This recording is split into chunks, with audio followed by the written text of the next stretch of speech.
पेठ तालुक्याचे भूमिपुत्र तसेच भारतीय जनता पक्षाचे विधानसभा प्रमुख संजय वाघ हे येत्या विधानसभा निवडणुकीच्या रिंगणात उतरणार असल्याची चर्चा आहे।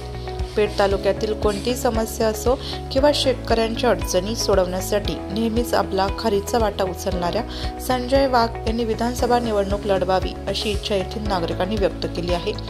शेतकऱ्यांच्या सुखदुःखात नेहमीच सहभागी होणारे तसेच पहिल्यापासून भारतीय जनता पक्षाचे निष्ठावान पदाधिकारी असलेले आणि अल्पावधीत केलेले पक्षकार्य यांसह संजय वाघ यांना नागरिकांचा असलेला पाठिंबा यामुळे पेठसारख्या भागात संजय वाघ यांच्यासारख्या सामान्य व्यक्ती महत्त्वाची गरज असल्याचं बोललं जात आहे।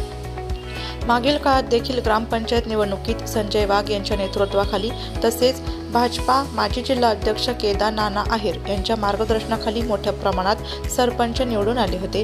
वृत्तसंकलन विभाग, नाशिक लोकशाही न्यूज, नाशिक।